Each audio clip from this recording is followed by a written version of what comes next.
আজকে তোমাদের যে ওয়ারেন হেস্টিংস ও লর্ড কর্নওয়ালিসের সংস্কারটা তোমরা ভালো করে দেখো, যে ওয়ারেন হেস্টিংসের আমলেই দেশীয় অভিজাতদের হাত থেকে বিচার ব্যবস্থাকে আলাদা করার প্রস্তাব ওঠে। মানে যে অভিজাতদের হাত থেকে বিচার ব্যবস্থাকে আলাদা করবার প্রস্তাব ওঠে। কারণ হচ্ছে না, আমরা দেখেছিলাম যে অভিজাতরা শাসন ব্যবস্থার মূল কেন্দ্রে পরিণত হয়ে গিয়েছিল। হ্যাঁ, সে মুঘল শাসন ব্যবস্থার সময়ে সেগুলো আমরা পরিলক্ষিত করেছিলাম যে অভিজাতরাই ছিল শাসন ব্যবস্থার মূল মানে সর্বে সর্বা। তাই অভিজাতদের হাত থেকে বিচার ব্যবস্থাকে আলাদা করার প্রস্তাব ওঠে। পাশাপাশি ইউরোপীয়দের সরাসরি তদারকি মাধ্যমে সুষ্ঠু বিচার সম্ভব তা নিয়েও আলোচনা চলতে থাকে। মানে কিভাবে সুষ্ঠু বা নিরপেক্ষ বিচার ব্যবস্থা পরিচালনা করা দরকার বা সম্ভব তা নিয়ে একটা আলাপ আলোচনা সেই সময় শুরু হয়ে গিয়েছিল। ফলে বিচার ব্যবস্থায় ব্রিটিশ কোম্পানির চূড়ান্ত কর্তৃত্ব প্রতিষ্ঠা করার উদ্যোগ শুরু হয়। মানে সেই সময় বিচার ব্যবস্থাকে সম্পূর্ণ নিরপেক্ষ এবং বিচার ব্যবস্থাটাকে ব্রিটিশদের কর্তৃত্বাধীন নেওয়ার জন্য বা নিয়ে আসার জন্য তাদের মধ্যে একটা চরম উদ্যোগ শুরু হয়েছিল। মনে করা হতো এর মাধ্যমে সাধারণত ভারতীয়রা ক্রমেই কোম্পানি শাসনে অভ্যস্ত হয়ে উঠবে।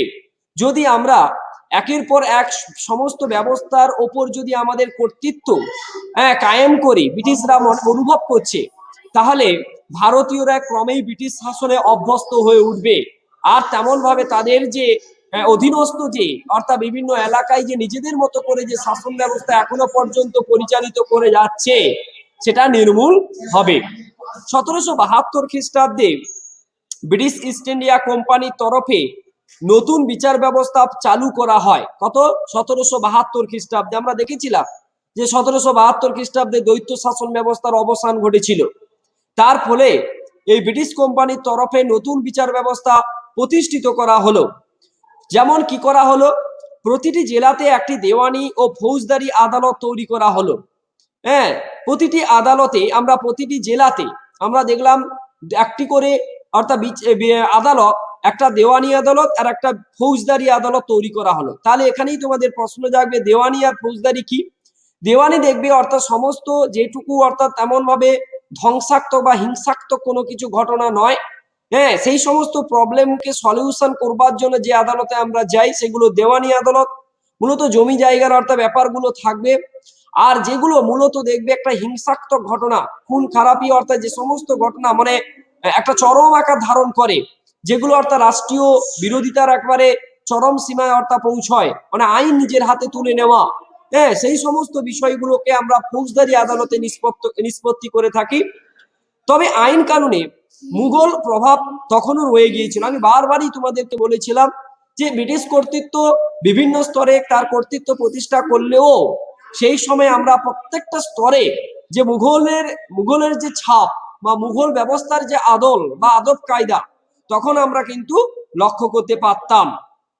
কিন্তু দেওয়ানি আদালতগুলিতে প্রধান ছিলেন ইউরোপীয়রাই। কিন্তু দেওয়ানি আদালতগুলিতে প্রধান ছিলেন কে? ইউরোপীয়রাই অর্থাৎ ব্রিটিশরাই। পাশাপাশি দেশীয় আইন ব্যাখ্যা করার কাজ করতেন ব্রাহ্মণ পণ্ডিত ও মুসলিম মৌলবীরা। অর্থাৎ যে সমস্ত দেশীয় আইন আছে আমাদের অধীনে আমরা যেভাবে পরিচালিত হয়ে আসছি, আমাদের মধ্যে আমরা জানি হিন্দু মুসলিম সমস্ত ধর্ম সম্প্রদায়ের মানুষ আছে। হিন্দুদের সে দেশীয় আইন অর্থাৎ ব্যাখ্যা করার কাজ করতেন ব্রাহ্মণ পণ্ডিত। আমরা জানি ব্রাহ্মণ পণ্ডিত সেই সময় সমাজের ধারক বাহক ছিল। আর মুসলিমদের মধ্যে মৌলবীরা ছিল, তারাও তাদের সেই দেশীয় আইনগুলোকে ব্যাখ্যা করত। ফৌজদারি আদালতগুলিতে একজন করে কাজী আর মুফতি অর্থাৎ কাজী আর মুফতি ফৌজদারি আদালতগুলিতে থাকতেন অর্থাৎ এই সমস্ত তদারকি করবার জন্য। এবং সেগুলিকে দেখভালের জন্য চূড়ান্ত দায়িত্ব ইউরোপীয়দের হাতে। মানে এদের হাতে দায়িত্ব থাকলেও সর্বোচ্চ ক্ষমতার শীর্ষে ছিল ইউরোপীয় কর্মচারীরা। অর্থাৎ ব্রিটিশদের হাতেই বা ইউরোপীয়দের হাতেই ছিল সর্বোচ্চ ক্ষমতার চাবিকাঠি। বুঝতে পেরেছো? 1773 থেকে 1781 খ্রিস্টাব্দের মধ্যে দেওয়ানি বিচার ব্যবস্থায় একটা চূড়ান্ত পরিবর্তন ঘটে। 1773 থেকে 1781 অর্থাৎ 1772 যে দ্বৈত শাসন ব্যবস্থার পতনের পর বা অবসানের পর আমরা দেখলাম দেওয়ানি বিচার ব্যবস্থার একটা আমূল পরিবর্তন ঘটল। এর পিছনে অর্থাৎ মূল উদ্যোক্তা ছিলেন ওয়ারেন হেস্টিংস ও ব্রিটিশ ও সুপ্রিম কোর্টের প্রধান বিচারপতি স্যার এলিজা ইম্পে। আমরা জানি কলকাতায় 1774 খ্রিস্টাব্দে 1773 আইনের ফলে 1773 রেগুলেটিং অ্যাক্টের ফলে 1774 আমরা দেখেছিলাম কলকাতায়, হ্যাঁ, আমাদের মানে সুপ্রিম কোর্ট স্থাপিত হয়েছিল। সেই সুপ্রিম কোর্টের প্রথম প্রধান বিচারপতি অর্থাৎ ছিল স্যার এলিজা ইম্পে। আর সেই স্যার এলিজা ইম্পে এবং ওয়ারেন হেস্টিংসের উদ্যোগে আমরা দেখেছিলাম এই বিচার ব্যবস্থায় একটা আমূল পরিবর্তন দেখা দিয়েছিল। ওইসব সংস্কারের মধ্য দিয়ে বিচার ব্যবস্থা চূড়ান্ত ইউরোপীয়করণ করা হয়েছিল। এইভাবে আমরা দেখেছিলাম যে বিচার ব্যবস্থার যে চূড়ান্ত একটা ইউরোপীয়করণ, অর্থাৎ মানে সব দিকে মানে ইউরোপরা বা ব্রিটিশরা বা ব্রিটিশ এদের যে অর্থাৎ প্রতিনিধি যারা আছে বা রেসিডেন্ট যারা আছে তাদের যে প্রভাব প্রতিপত্তি কিভাবে বিস্তার করা যায় একের পর এক নীতি বা পলিসি চেঞ্জ করে আমরা দেখেছিলাম ভারতের সমস্ত অর্থাৎ দিকের উপর তারা প্রভাব কর্তৃত্ব প্রতিষ্ঠা করেছিল।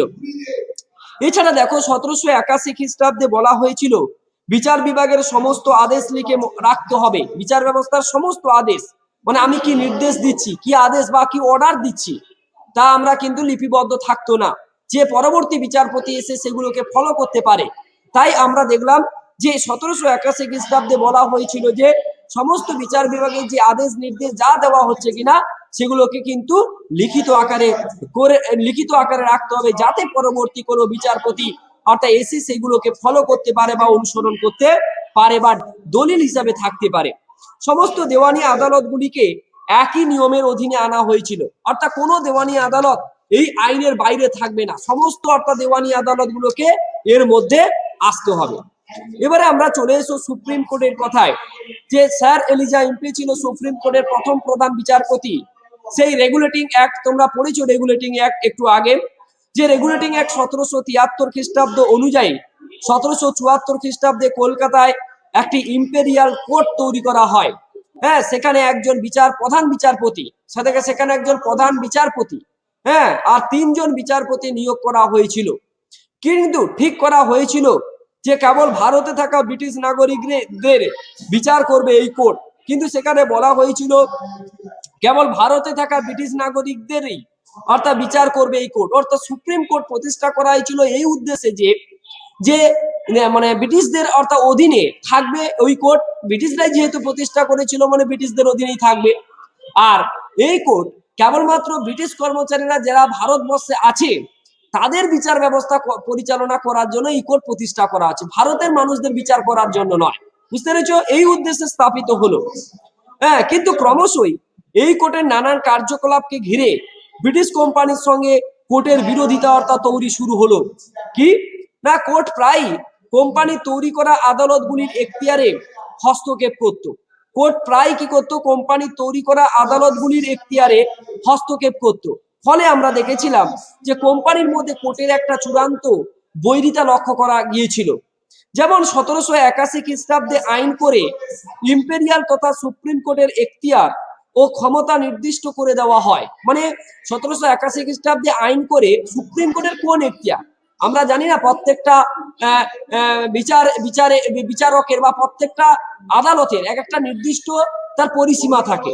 তোমরা জানো একটা থানার যেমন একটা নির্দিষ্ট পরিসীমা থাকে, ওই পরিসীমার বাইরে ওই থানার কোনো শাসন কায়েম হয় না বা কোনো কিছু করতে পারে না। ঠিক তেমনি অর্থাৎ সুপ্রিম কোর্টের বা ইম্পেরিয়াল এই কোর্টের তার যে এখতিয়ার, সে কতটা কি করতে পারবে, কোন ধারা বলে অর্থাৎ তিনি তার বিচার ব্যবস্থা পরিচালনা করতে পারবে, সেই সমস্ত একটা নির্দিষ্ট করে দেওয়া হলো। মানে ক্ষমতাকে যাতে অপব্যবহার অর্থাৎ না করতে পারে। বলা হয় যে রাজস্ব আদায় সংক্রান্ত কোনো মামলা সুপ্রিম কোর্টের এখতিয়ারে পড়বে না। এখানে একটা গুরুত্বপূর্ণ ফ্যাক্টর যে কি না, রাজস্ব ব্যবস্থা এই ব্রিটিশ কর্মচারীরা চূড়ান্ত ভাবে অর্থাৎ তারা গ্রহণ করছে, তাহলে সেই সংক্রান্ত কোনো মামলা কিন্তু অর্থাৎ কোর্টের এখতিয়ারে পড়বে না। কেন? যাতে এই অর্থাৎ চূড়ান্ত ভাবে আমরা জানি অর্থাৎ কোনো জায়গায় যখন ট্যাক্স বা রাজস্ব কালেক্ট হচ্ছে না, তখন ব্রিটিশ কোম্পানি কর্মচারীরা কি করছে, জোরপূর্বক বলপূর্বক ভাবে সেই সমস্ত কৃষকদের কাছ থেকে তারা জোরপূর্বক ভাবে কর বা ট্যাক্স কালেক্ট করছে। তাহলে এই সমস্ত অর্থাৎ ঘটনা যদি এই কোর্টের আওতায় আসে, তাহলে অর্থাৎ কি হবে, ব্রিটিশ কর্মচারীরা বা কর্মচারীরা কি হবে, মানে অবমাননার একটা পর্যায়ে পরিণত হবে। তার জন্য যাতে এই ব্যবস্থা বা এই ঘটনাগুলো যাতে কোর্টের আওতায় বা চোখে না আসে, তার জন্য অর্থাৎ এইগুলোকে অর্থাৎ সুপ্রিম কোর্টের এখতিয়ারের বাইরে নিয়ে আসা হলো। এছাড়া দেখো, কোম্পানির গভর্নর ও গভর্নরের কাউন্সিলের কাজকর্মে সুপ্রিম কোর্ট হস্তক্ষেপ করতে পারবে না। অর্থাৎ কোম্পানির যে গভর্নর থাকবে বা গভর্নরের যে কাউন্সিল বা পরিষদ মানে থাকবে, যে গভর্নর অর্থাৎ কাজে যারা সহায়তা করতো বা যে কাউন্সিল বা পরিষদ, তারা কাজকর্মে সুপ্রিম কোর্টের অর্থাৎ কিন্তু হস্তক্ষেপ করতে পারবে না। অর্থাৎ সুপ্রিম কোর্ট সেখানে কিন্তু হস্তক্ষেপ করতে পারবে না। অর্থাৎ সেখানে অর্থাৎ কিন্তু সব অর্থাৎ এই সমস্ত ক্ষেত্রে সুপ্রিম কোর্টের ক্ষমতা তারা প্রতিষ্ঠা করতে পারবে না। বোঝা গেল? এছাড়া দেখো, 1797 খ্রিস্টাব্দে কলকাতার সুপ্রিম কোর্টের বিচারক সংখ্যা 4-এর বদলে নিয়ে আসা হলো 3। অর্থাৎ আমরা দেখেছিলাম যে বিচারক সংখ্যা ছিল আগে 4, কিন্তু আমরা 1700 অর্থাৎ এই যেমন একটু বলা হয় না, প্রধান বিচারপতিও 3 জন, মানে মোট 4 জন হলো। হ্যাঁ, কিন্তু 1797 খ্রিস্টাব্দে কলকাতা সুপ্রিম কোর্টের বিচারক সংখ্যা 4-এর বদলে এখন করা হলো 3 জন। কেন না, 1801 এবং 1823 খ্রিস্টাব্দে যথাক্রমে মাদ্রাজ ও বোম্বাইতে একটি করে সুপ্রিম কোর্ট প্রতিষ্ঠা করা হয়। তাহলে মূল ফ্যাক্টর হচ্ছে আরো দুটো সুপ্রিম কোর্ট প্রতিষ্ঠা করা হচ্ছে বলে আমরা দেখলাম বিচারকের সংখ্যা যেহেতু একটাই মানে সুপ্রিম কোর্টের ওপর অর্থাৎ সমস্ত অর্থাৎ মানে বিচার ব্যবস্থার যে অর্থাৎ সমস্ত যে ব্যবস্থাপনার যে বিভিন্ন গুলো সমস্যার সমাধান মেটানো হতো, সেগুলোকে যখন অর্থাৎ এই সমস্ত ডিস্ট্রিবিউট করা হলো অর্থাৎ ভারতবর্ষের অর্থাৎ বিভিন্ন কন্যারে, আমরা দেখলাম এই সমস্ত সুপ্রিম কোর্ট প্রতিষ্ঠা করে এই সমস্যার সমাধান নিষ্পত্তি করবার জন্য তখনই এই ব্যবস্থা নেওয়া হলো। 1801 1823 খ্রিস্টাব্দে যথাক্রমে মাদ্রাজ ও বোম্বাইতে একটি করে সুপ্রিম কোর্ট প্রতিষ্ঠা করা হয়। ফলে গোটা ভারত জুড়ে আমরা দেখলাম 3টি সুপ্রিম কোর্ট প্রতিষ্ঠিত হলো। একটি হলো কলকাতায়, আর একটি হলো কলকাতায় 1774, একটি হলো মাদ্রাজে 1801, আর একটি হলো বোম্বাইতে 1823 খ্রিস্টাব্দে 3টি সুপ্রিম কোর্ট প্রতিষ্ঠিত হলো। এবারে দেখো, বিচারে আমরা জানি বিচার ব্যবস্থা আইনের চোখে সবাই সমান হয়, এটাই হচ্ছে আইনের মূল কথা। হ্যাঁ, বিচারের সমতা আনার জন্য দরকার ছিল প্রচলিত আইনগুলির অভিন্ন ব্যাখ্যা, কোনো ভিন্ন ভিন্ন ব্যাখ্যা থাকবে না। অর্থাৎ তোমার কোর্ট যা বলবে, অর্থাৎ আমার পশ্চিমবঙ্গের হাইকোর্ট যা বলবে যে মাদ্রাজের হাইকোর্ট অন্য কথা বলবে তা কিন্তু নয়। আইনের চোখে অর্থাৎ কোনো অর্থাৎ প্রবলেম অর্থাৎ সবাই আইনে যে কোনো কোর্টে যাক না কেন, যে আইনের চোখে সবাই সমান, সবকিছু আইনের চোখে সমান থাকবে। এখানে এক কথা বলে ওখানে যে এক কথা হবে তা নয়। অর্থাৎ আইনের যে ভিন্ন ব্যাখ্যা থাকবে না, আইনের একটা অভিন্ন ব্যাখ্যা থাকবে। যেখানে যাই না কেন সে যেন যদি সে দোষী সাব্যস্ত হয় সে দোষী হবে, যদি দোষী অর্থাৎ সাব্যস্ত না হয় সে দোষী সাব্যস্ত হবে না, যে কোর্টে যাই না কেন। এটা হচ্ছে মূল কথা আইনের, তার জন্য একটা অভিন্ন ব্যাখ্যা থাকবে। সেই উদ্দেশ্যে ওয়ারেন হেস্টিংস এর উদ্যোগে 11 জন পণ্ডিত হিন্দু আইনগুলির একটি সার সংকলন তৈরি করেন। 11 জন পণ্ডিত হিন্দু আইনগুলির একটি সার সংকলন, মানে হিন্দু আইনগুলোর মধ্যে কি বলা হয়েছে সেগুলোকে অর্থাৎ জানবার জন্য লর্ড ওয়ারেন হেস্টিংস এর উদ্যোগে 11 জন পণ্ডিত এই হিন্দু আইনগুলির সার সংকলন করেন, জিস্ট উদ্ধার করেন। ওই সংকলনগুলির ইংরেজি অনুবাদ করা হয়, কারণ যে ইংরেজি অনুবাদ না করলে তো এই ব্রিটিশ অর্থাৎ কোম্পানি কর্মচারীরা বা ওয়ারেন হেস্টিংসরা তো তার মানে কি বলা হয়েছে আইনগুলোতে কি বলা আছে সেই সম্পর্কে জ্ঞাত হতে পারবে না। তার জন্য সেগুলোকে ইংরেজিতে অনুবাদ করা হলো। তার ফলে দেশীয় আইনের ব্যাখ্যার জন্য ইউরোপীয় বিচারকদের ভারতীয় সহকারীদের উপরে বিশেষ নির্ভর করতে হতো না। তারপরে আমরা দেখতাম যে দেশীয় আইনে কি বলা হয়েছে, তার জন্য কোনো দেশীয় অর্থাৎ যারা ব্যাখ্যা করে, দেশীয় আইন যারা ব্যাখ্যা করে এই ব্রাহ্মণ আর মৌলবিদের উপর নির্ভর করতে হবে না। যখন ইংরেজিতে ট্রান্সফার হয়ে গেল, অনুবাদ হয়ে গেল এই দেশীয় আইনগুলো, তখন কিন্তু সরাসরি ইউরোপীয় কর্মচারী অর্থাৎ ইউরোপীয় কোম্পানির কর্মচারীরা সরাসরি কিন্তু এই আইনগুলোর উপর কিন্তু হস্তক্ষেপ করতে পারত বা করত। মুসলমান আইনগুলির একটি সংকলন বানানো হয় এবং হিন্দুদের পাশাপাশি মুসলমান আইনগুলোরও একটি সংকলন বানানো হয়। এসবের মধ্য দিয়ে ঔপনিবেশিক বিচার ব্যবস্থা কেন্দ্রীভূত ও শৃঙ্খলাবদ্ধ হয়ে উঠেছিল। এইভাবে আমরা দেখেছিলাম যে বিকেন্দ্রীভূত যে বিচার ব্যবস্থা পরিচালিত হয়ে উঠেছিল বা হয়ে আসছিল, সেটা পুরোপুরি কোম্পানি কি করলো, একটা কেন্দ্রীভূত বা শৃঙ্খলাবদ্ধ একটা বিচার ব্যবস্থার স্থলে নিয়ে এলো, বা সম্পূর্ণ বিচার ব্যবস্থার ওপর ব্রিটিশ কর্তৃত্ব কায়েমি হলো। 1793 খ্রিস্টাব্দে লর্ড কর্নওয়ালিস আইনগুলিকে সংহত করে, মানে আইনগুলিকে ঐক্যবদ্ধ করে কোড বা বিধিবদ্ধ বা কোড অফ রুল অর্থাৎ আইন প্রচলন শুরু করলেন। কে? Lord Cornwallis. কত খ্রিস্টাব্দে? 1793 খ্রিস্টাব্দে, যাকে আমরা বলছি কর্নওয়ালিস কোড, যাকে আমরা বলছি কর্নওয়ালিস কোড। আমরা কর্নওয়ালিস কোড অর্থাৎ কর্নওয়ালিসের মূল উদ্দেশ্য হচ্ছে যে অভিন্ন ব্যাখ্যা, আইনের যে অভিন্ন ব্যাখ্যা এতদিন পর্যন্ত চলে আসছিল, ওটাই বলছি যে যেসব ইংরেজরা আমাদের ভারতে শাসন করেছে, মানে জেনারেলরা, তাদের মধ্যে তো অনেকে মানে ভারতের জনগণের ব্যাপারে তো অনেকে ভালো করে ভেবেওছে, তাই না? হ্যাঁ, না ভালোভাবে মূল উদ্দেশ্য হচ্ছে যে বিভিন্ন বিভিন্ন অঞ্চলে যখন যে মুঘল আদব কায়দা বা মুঘল যে বিচার ব্যবস্থা যে এতদিন পর্যন্ত টিকে গিয়েছিল মুঘল শাসন ব্যবস্থার পরও, কিন্তু সেই আদলের ব্যবস্থার পরিবর্তন ঘটাতে চাইছে এই ব্রিটিশ কোম্পানির কর্মচারীরা। আর কি করতে চাইছে? যেমন লর্ড কর্নওয়ালিস চিরস্থায়ী বন্দোবস্ত চালু করলো, মানে হ্যাঁ সারা জীবন তাদের কাছে জমি থাকবে। হ্যাঁ, মূলত বিচার ব্যবস্থাটাকে, মূলত বিচার ব্যবস্থার ওপর ব্রিটিশ কোম্পানির কর্মচারীরা কর্তৃত্ব ফলাতে চাইছে, এটাই হচ্ছে মূল মন্দা কথা। অর্থাৎ যে হিন্দুদের দেশীয় আইন আছে, যে মুসলিমদের দেশীয় আইন আছে, সেগুলোকে সেগুলোকে একটা একটা মানে এক ছাতার তলায় নিয়ে আসতে চাইছে। সমস্ত অর্থাৎ ক্ষেত্রে যদি এগুলো বিচরণ করে, তাহলে বিচার ব্যবস্থার যে মূল যে ভাব বা মূল যে দৃষ্টিভঙ্গি বা নিরপেক্ষ বিচার ব্যবস্থার যে একটা আদল যেমন গঠিত হবে না, ঠিক তেমনি মানুষের কাছে এই সমস্ত সমস্যার অর্থাৎ নিষ্পত্তি তেমন ভাবে হবে না। যদি আইনের চোখে অর্থাৎ আইনের চোখে ভিন্ন ভিন্ন ব্যাখ্যা থাকে, তাহলে হবে না। তাহলে সেগুলোকে কিন্তু একটা ব্যাখ্যায় নিয়ে আসার জন্য বা একটা ছাতার তলায় নিয়ে আসার জন্য এটা একটা এরকমই একটা ব্যবস্থাপনা তারা তৈরি করেছিল। কিন্তু এটা মূল উদ্দেশ্য হলেও, কিন্তু মূল আরো উদ্দেশ্য ছিল যে বিচার ব্যবস্থাটাকে পুরো তারা করায়ত্ত করার জন্য, অর্থাৎ কোনোভাবে অর্থাৎ ইউরোপীয় কোম্পানির কর্মচারীর বাইরে যাতে বিচার ব্যবস্থার কোনো পরিসর না থাকে, এটাই ছিল মূল উদ্দেশ্য। তার ফলে দেওয়ানি সংক্রান্ত বিচার ও রাজস্ব আদায়ের দায়িত্ব আলাদা করা হয়। জেলা থেকে সদর দপ্তর পর্যন্ত আদালত ব্যবস্থাটাকে ঢেলে সাজানো হয়, অর্থাৎ নিম্ন থেকে উচ্চতর প্রত্যেকটা ক্ষেত্রে আদালতকে বা বিচার ব্যবস্থাটাকে একটু ঢেলে সাজানো হয়েছিল। নিম্ন আদালতের রায়ের বিরুদ্ধে আমরা যখন বর্তমানে করি, নিম্ন আদালতের যদি রায় আমার যদি পছন্দ না হয়, তাহলে আমরা কি করি? উচ্চ আদালতে যাই, আপিল করি। আমরা যদি হাইকোর্টে যদি অর্থাৎ ঠিক ন্যায় বিচার না পাই, আমরা কোথায় যাই? সুপ্রিম কোর্টে যাই। তাহলে একের পর এক আমরা কি করি? তার পরিসর অনুযায়ী আমরা সেই সমস্ত বিচার যদি আমার পছন্দ না হয়, আমরা পরবর্তী উচ্চ আদালতে আমরা গিয়ে আপিল করি ন্যায় বিচার পাওয়ার জন্য। ঠিক তেমনি দেখো, নিম্ন আদালতের রায়ের বিরুদ্ধে উচ্চতর আদালতের আবেদনের অধিকার স্বীকার করা হয়। এটা করতে পারবে তোমরা, তোমার যদি কোনো বিচার পছন্দ না হয়। তবে সমস্ত আদালতেই প্রধান বিচারপতি হতেন ইউরোপীয়রাই।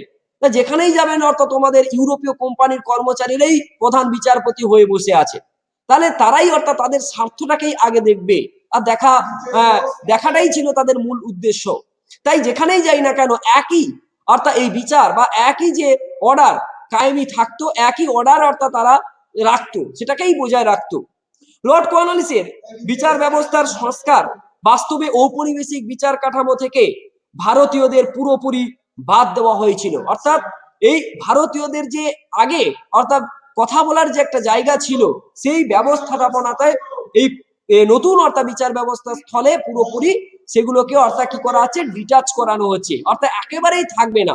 ভারতীয়রা সেখানে ভারতীয়দের কোনো অর্থাৎ কথা সেখানে শোনা হবে না বা কোনো কথা বলার জায়গা থাকবে না। মুঘল আমলে বিচার ব্যবস্থা থেকে ব্রিটিশ আমলের বিচার ব্যবস্থার বদলগুলি সাধারণ ভারতীয়রা পুরোপুরি বুঝে উঠতে পারেনি। যে তারা মোটেই আমরা আমরা আপামর জনসাধারণ ভারতীয়রা আমরা বুঝে উঠতে পারছি না যে মুঘল শাসন ব্যবস্থার বিচারের কি পরিবর্তন ঘটলো বা কি ঘটালো বা কেনই বা ঘটালো বা কাদের জন্য ঘটালো, এর কারণ অর্থাৎ তারা কিন্তু অনুসন্ধান করতে পারছে না। কারা? আপামর ভারতীয়রা। হ্যাঁ, বিচার কাঠামোকে সংহত করার মাধ্যমে সেগুলি হয়ে উঠেছিল ঔপনিবেশিক শাসনের অন্যতম প্রধান স্তম্ভ। আমরা দেখেছিলাম যে বিচার ব্যবস্থাটাকে ঔপনিবেশিক না কাঠামোটাকে বা ঔপনিবেশিক করায়ত্তটাকে বা কর্তৃত্বটাকে আরো সুদৃঢ় বিস্তৃত করবার জন্য যে যে প্ল্যান বা পরিকল্পনা রাখা দরকার, বা যে যে একটা স্তম্ভ সংগঠিত করেছিল এই ইউরোপীয় কোম্পানির কর্মচারীরা বা ইংরেজ ইস্ট ইন্ডিয়া কোম্পানির কর্মচারীরা, তাদের মধ্যে বিচার ব্যবস্থা ছিল একটি স্তম্ভ।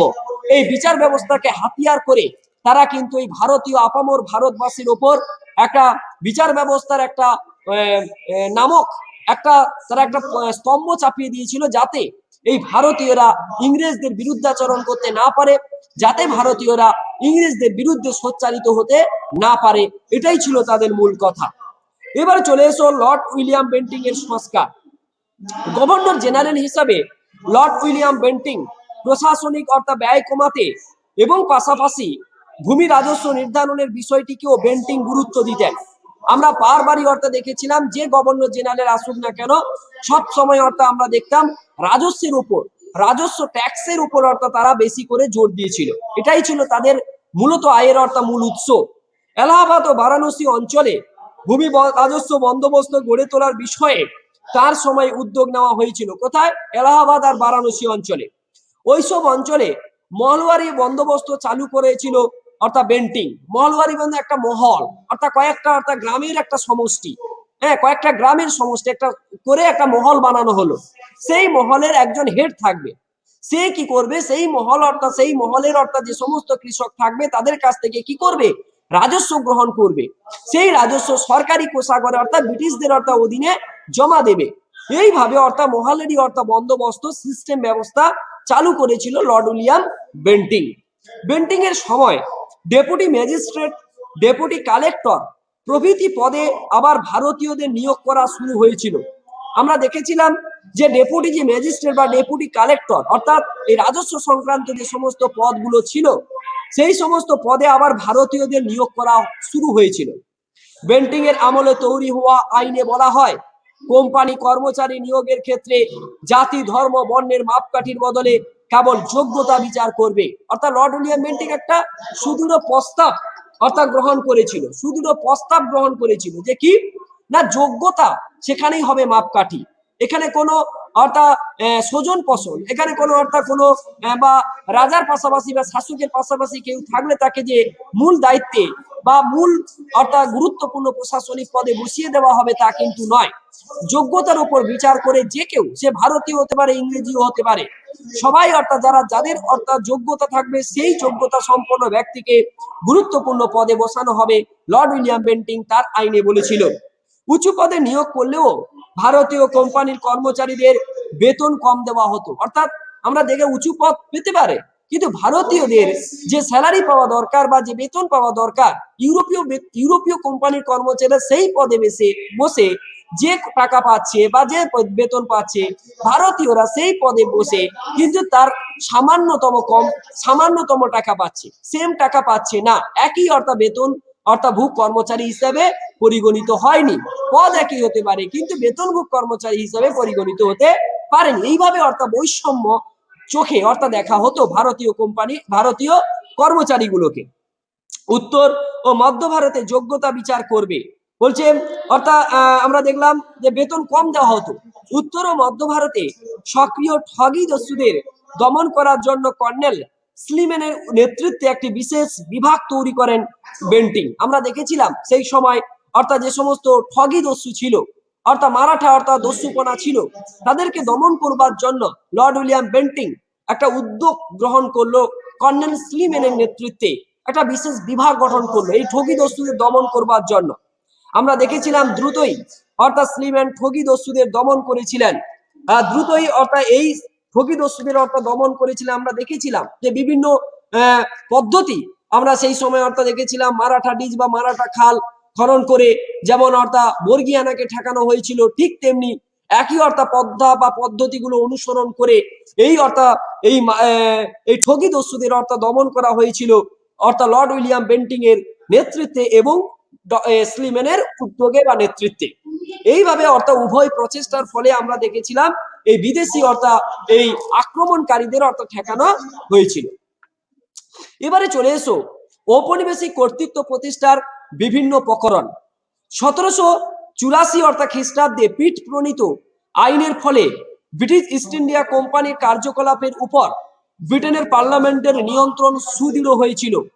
ফলে ব্রিটেনের উপনিবেশ হিসাবে ভারতীয় উপমহাদেশের সম্পদ ব্রিটিশ স্বার্থে পরিচালিত করার উদ্যোগ জোরদার হয়। আমি বলেছিলাম আগের ক্লাসে যে ব্রিটিশ পার্লামেন্ট ইংরেজ ইস্ট ইন্ডিয়া কোম্পানির কর্মচারীদের উপর বা তাদের কার্যকলাপের উপর সক্রিয় অর্থাৎ অ্যাক্টিভলি ভাবে প্রত্যক্ষভাবে অর্থাৎ নজরদারি করছে।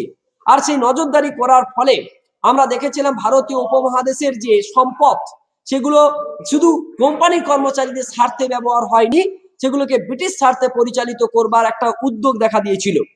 ভারতীয় উপমহাদেশে ঔপনিবেশিক শাসন যতই বাড়লো ততই তাকে চালানোর জন্য সম্পদের দরকার হলো। আমরা জানি যতই শাসন ব্যবস্থার পরিসর যতই বৃদ্ধি পাচ্ছে ততই অর্থাৎ টাকার একটা মানে মানে চাহিদা দেখা যাচ্ছে। সেই টাকার চাহিদা যখন অর্থাৎ বাড়ছে ততই আমরা দেখছি ভারতীয় এই কৃষকদের ওপর ভারতীয় রাজস্ব সংগ্রহের যে পরিমাণ বৃদ্ধি কিভাবে অর্থাৎ বাড়ানো যায় বা কিভাবে বৃদ্ধি করা যায় তার অর্থাৎ বিভিন্ন উদ্যোগ গ্রহণ করছে এই ব্রিটিশ কোম্পানির কর্মচারীরা।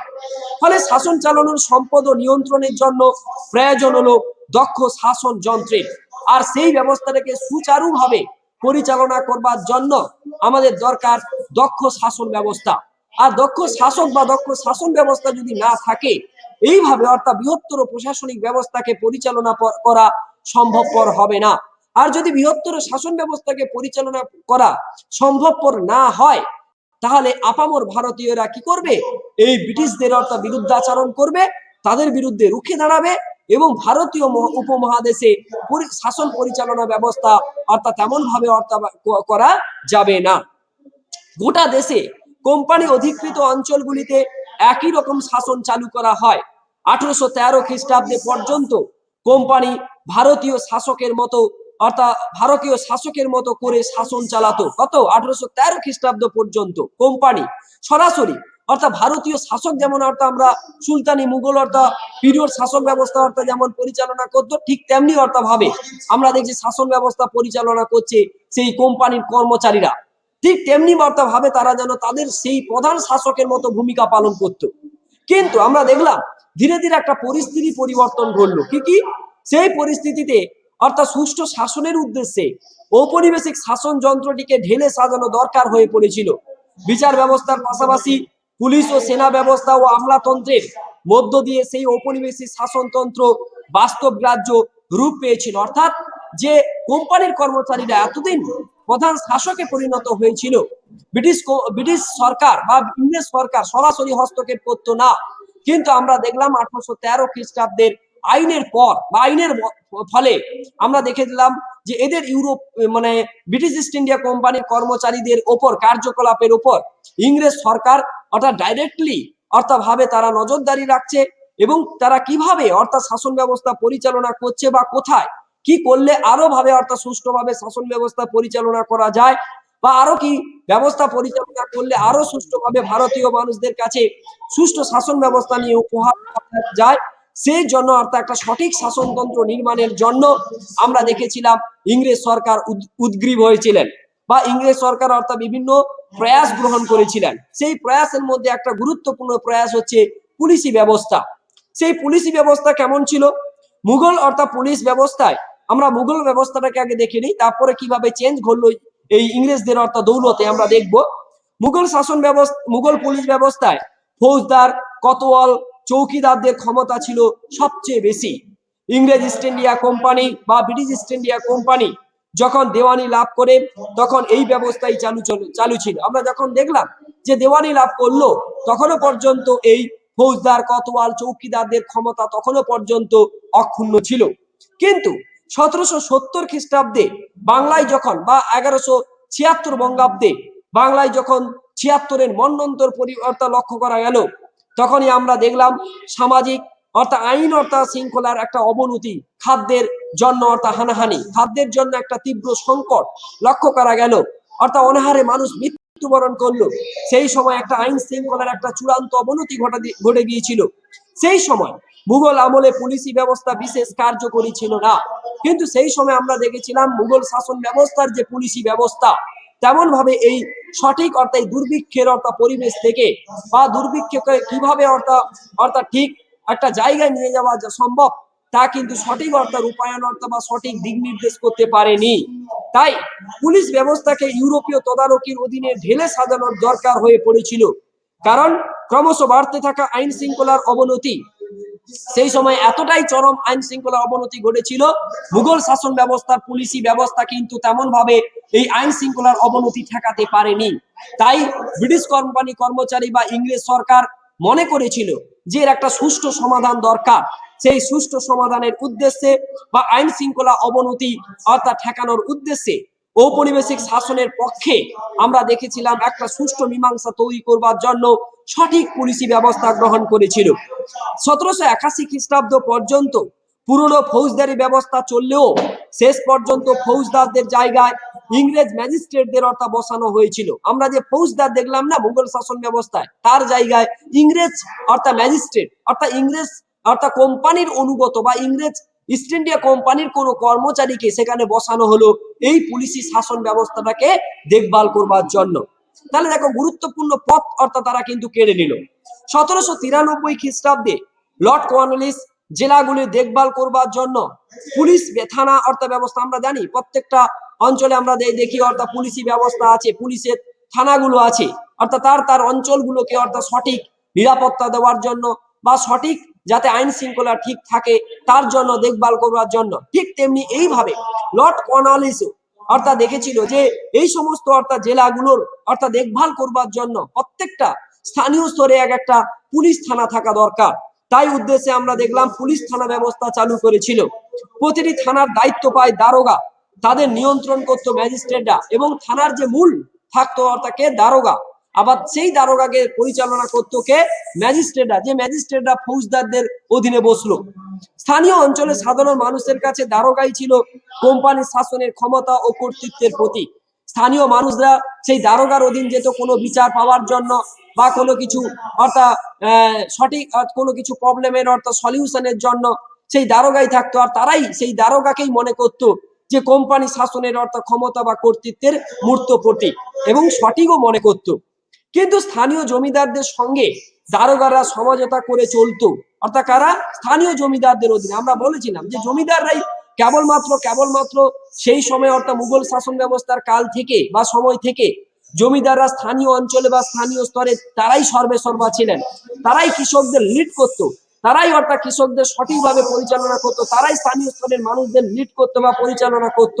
তাই আগেই অর্থাৎ দারোগারা কি করতো যে জমিদারদের সাথে একটা কোলাবোরেট একটা সম্পর্ক অর্থাৎ সুসম্পর্ক অর্থাৎ রিলেশনশিপটা আরো ভালো করবার জন্য তারা উদ্যোগ গ্রহণ করলো, যাতে এই জমিদাররা যাতে তারা বেঁকে না বসে দারোগার বিপরীতে। বুঝে গেল?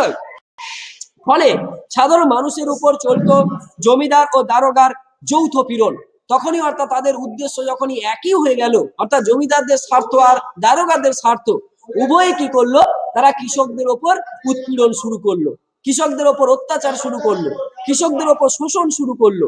যৌথ পীড়ন, আগে একার উপর ছিল, জমিদারদের শাসন ছিল, আর এখন অর্থাৎ যৌথভাবে অর্থাৎ উৎপীড়ন শুরু করলো। হ্যাঁ, 1812 খ্রিস্টাব্দে পাকাপাকি ভাবে দারোগা ব্যবস্থার বিলোপ করা হলো।